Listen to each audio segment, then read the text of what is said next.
sétimo. Como é que vocês estão? Espero que vocês estejam bem aí, acompanhando todas as aulas, né? Quem está no presencial, G1, G2, quem está no 100% remoto, que acompanhe todas as aulas, né? Tanto no presencial quanto aqui no remoto. E aí nós vamos aí na página 52 até a página 60, nossa aula de hoje, né? Aula de Geografia, professora Isana. E eu tenho a mensagem para a nossa aula, né? Então, não fique olhando para o relógio, faça como ele, mexa-se. Então, não fique esperando aí que caia do céu. Faça a sua parte, mexa-se. Vamos lá? Vamos com tudo? Vamos para a nossa aula? E nossa aula de hoje é aula de revisão. Revisão é pegar o livro, pegar o lápis, pegar a caneta, pegar todo o material, pegar o caderno e vão acompanhando aí nossa aula de geografia. Caprichem. Revisão. A revisão é rápida, né? É uma aula mais rápida, mais tranquila, porque vocês já sabem o conteúdo. Então, nossa aula é do capítulo 4, Formação e Regionalização do Território Brasileiro. Então, a formação, né, do território brasileiro é consequência de um longo processo de expansão, né, resultante de quê? Do contato entre os povos locais e a colonização dos europeus. Então, nós vamos ver um pouquinho, né, sobre essa questão dos principais povos indígenas. Então, quando o europeu chega no nosso Brasil, já existem quem aqui no Brasil? Os povos indígenas.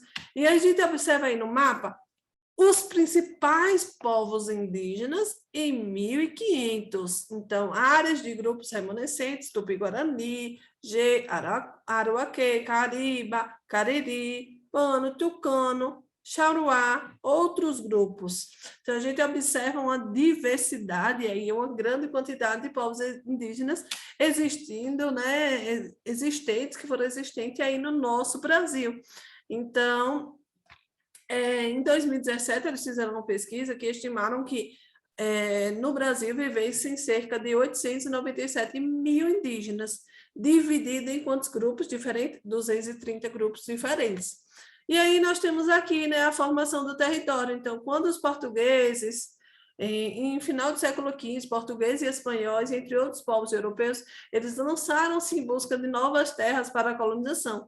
Então, eles chegaram às terras atualmente chamadas de América. E aí, dentro dessa realidade, eles começaram a dividir o nosso território, né, para tentar o quê? Ocupar o nosso território. E aí colonizar todo o território. Então, o que foi que a coroa portuguesa fez? Ela dividiu o território em capitanias hereditárias. E as capitanias hereditárias eram entregue a qualquer pessoa? Não.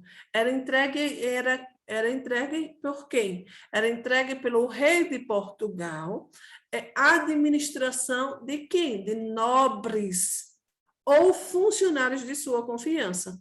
Então, eles entregavam a quem tinha poder, né? Ou quem era muito, muito confiante, né? De muita confiança para eles naquele período. Então, essa divisão de capitanias hereditárias era para povoar o território. Povoar o território. E aqui nessa página nós temos a expansão territorial. Então, o território ele começou a se expandir, sim, significativamente, e aí nós temos a expansão da linha do Tratado de Tordesilhas. E o que foi esse Tratado de Tordesilhas? A divisão, né, do nosso Brasil, do lado leste e do lado oeste. Então, o Tratado de Tordesilhas era a linha, delimitava as terras que cabiam aos espanhóis a oeste. Então, os espanhóis ficaram com o oeste e os portugueses ficaram com o leste. O leste é onde? Deixa eu grifar aqui para vocês, só para lembrar. Leste, essa parte aqui de verde, e oeste aqui. Então, o leste ficou com quem? Com os portugueses e oeste com os espanhóis. Então, os portugueses, por quê? Porque era chegada, né? Então, nós temos aqui o litoral, então facilitava bastante a entrada e saída de mercadorias, entrada e saída de população. E aí, com muito tempo, vários fatores aconteceram que contribuíram com a ocupação do nosso território do Brasil. Então, entrou quem aí? Os bandeirantes, as bandeiras, que eram as incursões dos bandeirantes ao interior da colônia, era para aprisionar indígenas, e esses indígenas eles serviam que eles seriam escravizados para buscar os metais preciosos naquele tempo, ouro e prata, né? Então aí um pouquinho da formação do nosso território, do nosso Brasil. Exploração econômica do território. Resumindo, por isso que eu estou assim mais rápido, certo? Então, teve grande importância, né, essa exploração, sim, porque foi encontrado vários metais preciosos, e aí não só metais preciosos, mas encontraram muita coisa boa, né? Então, começou a explorar o pau-brasil no litoral. O pau-brasil ele é explorado no litoral e ele era comercializado na Europa. E aí, depois dessa exploração do pau-brasil, vai surgindo a produção de cana-de-açúcar. Né? Essa produção de cana-de-açúcar ela tem uma grande ascensão econômica para o Nordeste, porque a produção da cana-de-açúcar ela ganhou muita importância na nossa região, no nosso Nordeste. E aí, né, e foi crescendo, né? Foi crescendo. Só que o que foi que aconteceu? A partir do século XVII, a expansão da colônia acompanhou o crescimento das principais atividades econômicas, produção de cana-de-açúcar, como eu falei, em algumas áreas no Sudeste, a pecuária em direção interior e busca de drogas do sertão. Que é isso, drogas do sertão? Drogas do sertão não é droga, não. É o guaraná, era o urucum, o cravo, a canela, a salsa, entre outras. Essas drogas do sertão, elas eram exploradas na Amazônia, certo? E aqui nós temos esse mapa que ele fala sobre algumas atividades econômicas, certo? Que foi desenvolvidas aí no século XIX, um conjunto de atividades econômicas importantes, a produção do café no Sudeste, de cacau, de algodão no Nordeste, da borracha na Amazônia, juntamente com a formação da nação após a independência. Essas atividades, elas conseguiram ampliar o território do Brasil. Aí vocês observam aí um pouquinho sobre essa expansão econômica, produção do café, mate, cacau, fumo, algodão, que foi muito importante nessa exploração do nosso Brasil. Regionalização. Então, regionalizar, né, é organizar esses setores, né, é tentar observar os estados e fazer uma organização territorial. Então, cada uma das partes de um território tem necessidade distinta quanto à sua gestão, pois as atividades exercidas em cada uma delas dependem da infraestrutura, investimentos diferentes. O mesmo ocorre com a população que habita esses lugares. Ela também depende de uma atuação atenta dos gestores para ter suas distintas necessidades atendidas. Para aperfeiçoar a gestão do território, é possível regionalizá-lo, de acordo com determinados critérios. Isso é, delimitar áreas que reúnem características semelhantes em relação ao critério adotado. Cada uma dessas é denominada região. Então, geralmente, né, existem vários critérios que eles podem ser adotados para a regionalização, e alguns critérios mais conhecidos são os critérios históricos, os culturais, políticos, sociais, econômicos, certo? Então, esses são os mais conhecidos, mas a depender do governante, ele pode adotar o critério que ele acha que é melhor para fazer esse tipo de regionalização. Nós temos a regionalização oficial brasileira, né, que é usada para descentralizar a administração e planejar melhores ações governamentais. Então, esse estudo é feito pelo IBGE, Instituto Brasileiro de Geografia e Estatística, e essa regionalização oficial do Brasil, ela divide o território em 5 grandes regiões, certo? E aí vocês vão ver um pouquinho sobre cada uma delas. Então, nós temos aqui de verde, região norte, de laranja, região nordeste, de rosa nós temos centro-oeste, de amarelinho nós temos o sudeste, e de roxo ou lilás, a região sul, certo? Então, aqui nós temos uma divisão, certo, do nosso Brasil, das nossas 5 grandes regiões. E essa divisão é interessante, é importante acontecer essas divisões, porque os governantes eles vão identificar quais são os problemas existentes na região norte, quais são os problemas existentes na região nordeste. E aí é identificar os problemas e fazer, né, tentar ver medidas que melhorem aqueles problemas, né, que solucione aqueles problemas. E aí os governantes eles vão ver para onde é que as verbas devem ser destinadas, quais são os projetos que devem ser elaborados para melhorar a qualidade de vida da população. E aí nós temos a regionalização do IBGE, né? Essa regionalização oficial, elaborada pelo IBGE, estabelecida por 1942, delimitava as regiões de acordo com suas características naturais.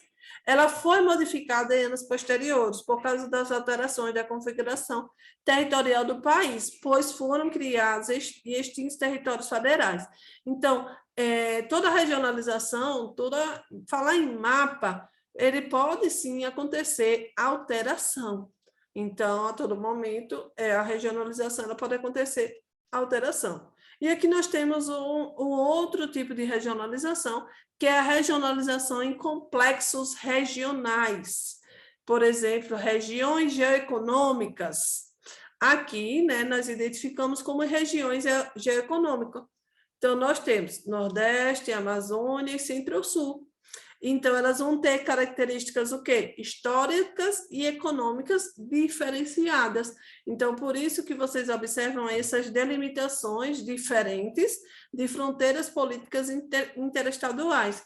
Então, vocês observem que agora o Brasil ela está dividida em 3 regiões geoeconômicas. E vocês observam que alguns estados, que era Nordeste, passou a ser, né, Centro-Sul, alguns estados que era Nordeste passou a ser agora da Amazônia, então, porque ela foi dividindo em questões, né, essa regionalização foi realizada em critérios, né, históricos e econômicos, ok? E aí nós vamos falar um pouquinho sobre o Nordeste, a nossa região. Então, o Nordeste, por incrível que pareça, foi a região mais rica do país, né? Então, o Nordeste, no século aí 16, meados do século 18, então ele foi muito, muito importante. Então, teve uma grande importância também política e econômica. Mas só que foi o que aconteceu? A transferência da capital da colônia de Salvador para o Rio de Janeiro acabou com que o Nordeste foi um pouquinho, né, esquecido. Então, economicamente, a produção da cana-de-açúcar entrou em declínio. O que foi que aconteceu mais? Pessoas que moravam no Nordeste começaram a fazer migração para outras regiões, porque a produção da cana-de-açúcar caiu. Então, essa saída dessa capital, né, de Salvador para o Rio de Janeiro, acabou, né, descentralizando e acabou enfraquecendo aí a economia no Nordeste e o Nordeste entrando em declínio, certo? Mas hoje em dia, nós sabemos que a região Nordeste ainda apresenta baixos índices sociais, né, que ainda existem, mas nós precisamos desmistificar essa questão histórica que o Nordeste é um espaço seco, pobre, de repulsão populacional. Não é sempre assim, certo? O Nordeste hoje vem mudando, o Nordeste hoje apresenta uma nova roupagem, né? O Nordeste hoje, nós temos outra imagem no Nordeste. O Nordeste hoje está sendo uma região muito cobiçada, muito procurada por várias pessoas que moram em outras regiões, até mesmo pessoas que moram em outros países para conhecer o nosso Nordeste. Principalmente, né, por questão do litoral, nós temos aí uma área litorânea muito rica e nós temos ricas em quê? Em belezas naturais. E nós temos também, né, incentivado, impulsionado aí a nossa região, vários investidores brasileiros e estrangeiros que vêm para a nossa região, fazendo com que ela cresça, né? Então, está se destacando bastante vários complexos, né, de resorts, redes hoteleiras na área do litoral, né? Então, isso aí chama atenção, né, bastante das pessoas que moram em outras regiões para vir para a região Nordeste para fazer turismo, para passeio, e aí gastar dinheiro no Nordeste. Vamos continuando. A Amazônia, vocês sabem, né, o povoamento da Amazônia até hoje é um pouco complexo por a questão de distância, né? Então, eles fizeram vários e vários projetos para implantando nessa região, instalação de empresas agropecuárias, de mineração, incentivando o quê? A ocupação da região Nordeste. Fazer com que pessoas saiam de outras regiões para ir para a região da Amazônia, perdoe, para a região da Amazônia. Por quê? Porque a região da Amazônia é uma região que acaba sendo um pouco afastada, entre aspas, do Brasil. Então, acaba sendo um pouco esquecida, o povo pensa logo na floresta e acaba não querendo ir morar lá, né? Então, várias e várias indústrias hoje já estão sendo instaladas lá para chamar a atenção da população, né? Para conhecer aquela região, para morar naquela região. Então, eles estão gerando muito emprego para fazer com que isso aconteça. E lá na região da Amazônia, então, o aproveitamento econômico é muito grande, né? Alguns pontos negativos é a devastação, né, da floresta, porque acaba essa população chegando e acaba devastando um pouquinho da floresta, e nós temos a questão do modo de vida deles, né? O modo de vida, tem muitos índios lá na floresta e tem muitos ribeirinhos e seringueiros, que são chamados povos da floresta. Por que os povos da floresta? Porque eles vivem às margens ali do rio, eles vivem desenvolvendo algumas atividades econômicas que eles têm um bom contato, então eles vivem daquela região. Então, Centro-Sul é um complexo regional de grande peso político e econômico, neles estão situados a capital federal, Brasília, e duas maiores metrópoles do país, São Paulo e Rio de Janeiro. Então, ele reúne o quê? Um parque industrial, né, muito grande, uma população muito grande, vários investimentos em agricultura, pecuária, e, além de tudo, lá tem os principais portos e aeroportos. Então, várias e várias lojas, várias e várias indústrias, várias e várias empresas de vários setores econômicos, ok? Mas é uma região desenvolvida, mas existe também muitos e muitos problemas urbanos, e aí entra a violência, as condições precárias de moradia, né? As pessoas morando em vielas, em favelas, em locais onde não dá muitas condições para suprir a necessidade daquela população. E agora nós vamos para a nossa atividade, aí na página 61. Então, vamos lá para a nossa atividade. Então, primeira questão. Deixa eu passar aqui, calma aí. Pronto. O que significa regionalizar? O que é região? C. Qual é a finalidade de regionalizar o território? Então, regionalizar significa o quê? Delimitar áreas que apresentam características semelhantes, segundo um ou mais critérios adotados, dividindo um território em regiões. O que é região? Cada área ou parte delimitada de uma regionalização corresponde a uma região, ou seja, porção do território que apresenta características semelhantes. Qual a finalidade de regionalizar o território? Auxiliar a administração pública, pois permite descentralização política, o planejamento das ações governamentais, a organização da coleta de dados estatísticos e o estudo de determinadas porções do território. Vamos para a próxima questão? Questão 5. Com base na regionalização brasileira, proposta por Milton Santos e Maria Laura Silveira, descubra qual a região descrita em cada item a seguir. Já veio com a resposta que eu coloquei. A. É caracterizada pela concentração da ciência, da técnica, da informação. Trata-se da área mais desenvolvida economicamente no território nacional. É a região concentrada. Vamos a B, é a área de ocupação periférica recente que se destaca pela agricultura moderna, mecanizada e com intensa utilização de insumos agrícolas, fertilizantes, adubos químicos e agrotóxicos. Região Centro-Oeste. É caracterizada pelo povoamento antigo, com precária circulação de pessoas, produtos e informação. Trata da região com mais problemas sociais do Brasil. É a região Nordeste. Letra D, o processo de ocupação é recente e o desmatamento da extensa cobertura vegetal é caracterizada como um dos principais problemas dessa região, da região da Amazônica. Letra C, leia o trecho a seguir e responda a questão proposta. Povoar ou perder. Francês e espanhóis enchiam suas embarcações de pau-brasil, jacarandá e outras madeiras de lei, além de pimentas de cheiro, animais de boa parte, papagaios, araras, macacos e até mesmo de índios. Estava na hora de o rei de Portugal tomar uma atitude. O povo, ao perder as terras do Brasil, só havia uma maneira de garantir a fixação das pessoas à terra: plantar.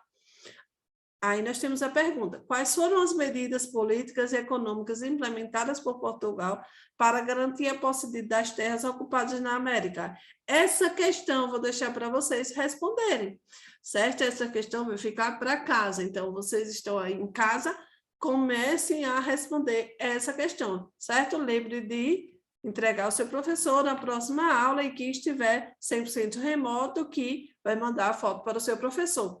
E a nossa aula vai ficando por aqui, né? Se cuidem direitinho, um forte abraço, até a próxima aula. Tchau, tchau!